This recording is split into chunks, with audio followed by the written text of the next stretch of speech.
Hey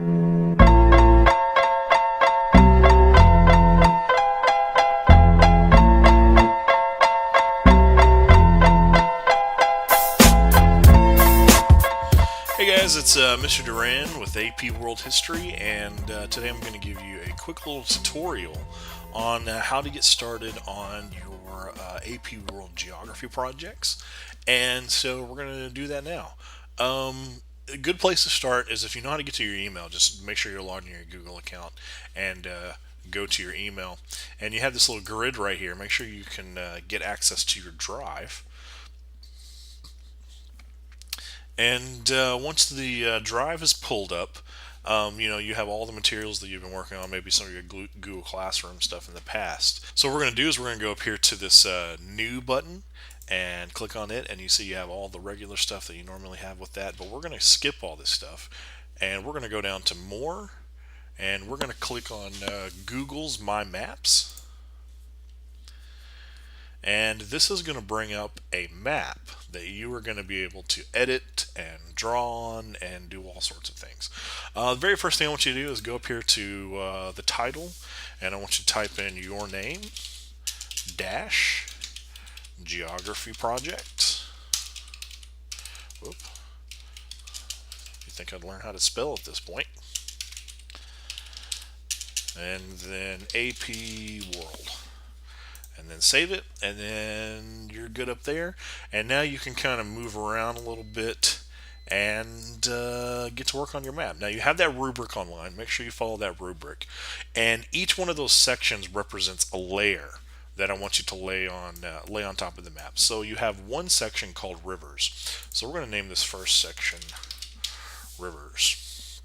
And then what we're going to do is I'm going to take this little line tool right here. Let's do the Nile River. We're going to zoom in a little bit, and I'll tell you what, actually a better one would be the Mississippi. Let's do the Mississippi. So you have the Mississippi River, and I'm just going to start right here in St. Louis, and you're going to take your little line tool and you're going to follow the Mississippi River. And you kind of get the idea. Once you are done, this is definitely not the end, but once you're done, the river goes all the way down into Arkansas and into Louisiana. But once you're finished, you're going to click on that last point again, and it's going to create a line, and then you're going to name that Mississippi River. And this is going to be under your rivers layer. Now, let's say we create a whole bunch of rivers, we get our rivers looking good. Then what we want to do is we want to move on to countries. So you're not going to put your countries under your rivers section. You're going to put it under add a layer, and you're going to name this section countries, and you're going to do this for each section that's on the rubric. So now what you can do is, let's say you've labeled a bunch of rivers and you've got them all over the place. Watch as you can take this black line and you can click on those rivers, and then that will actually go away, so that it'll make it easier to concentrate on what you're doing. And so let's say one of the countries on your list is Egypt.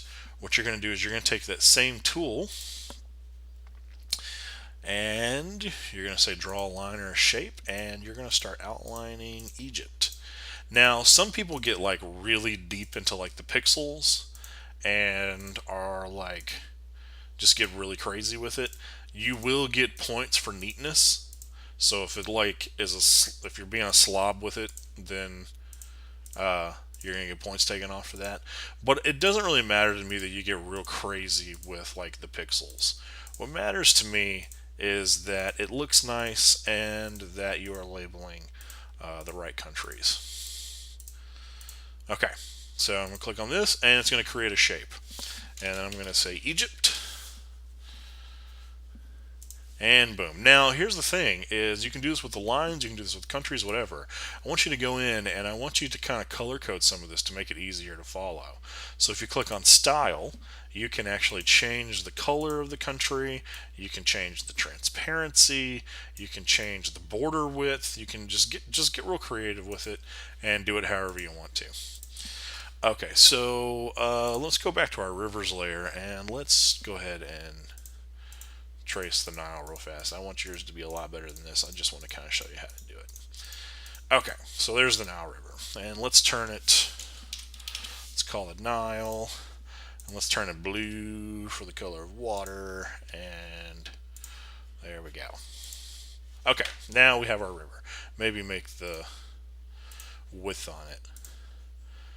Maybe increase the width a little bit so you can really see it real good. Okay, so like I want to show you in action how the layers work. So if I click on rivers, the rivers disappear. If I click on countries, the countries disappear. So you can only focus on one thing at a time.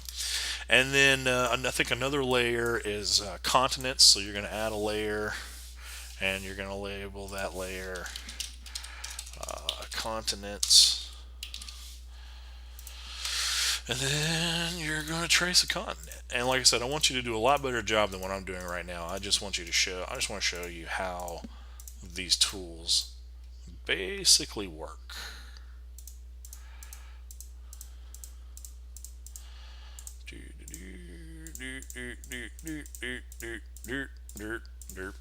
Okay, we'll name that Africa. Like I said, the neater this is, the more points you're going to earn. You can actually, let's say you really mess up a line, you can actually take these points and you can actually like edit some of these points and maybe even add some new points and make it look a little nicer like that. And yeah, let's turn this one green. Now we have Madagascar off to the side, so what you can do is I've named this Africa, and you can do this, and you can name it Africa, maybe 2. You have a lot of freedom to really do this however you want to.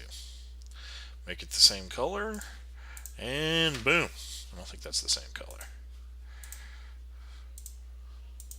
There we go, that's better. Yeah, there you go. That is your geography project in a nutshell. Like I said, I want yours to look a lot prettier than mine is. And now here's what you're going to do. As soon as you got all your stuff, created, if you'll notice, if you go back to your Google Drive, there has been a file created in your Google Drive where the geography map is. So if I exit out of this, I can re-access this at any time. So you can work on it a little bit and then go do something else. Then you can work on it some more and go do something else. When it comes time to turn it in, you're just going to go to this little file. You're going to right click on it. You're going to grab shareable link. And it's automatically been copied. And then you're just going to go to Summit Learning and you're going to drop that link into your Summit Learning project. So we'll talk about this a little bit in class, and if you have any questions, just don't be afraid to send me an email.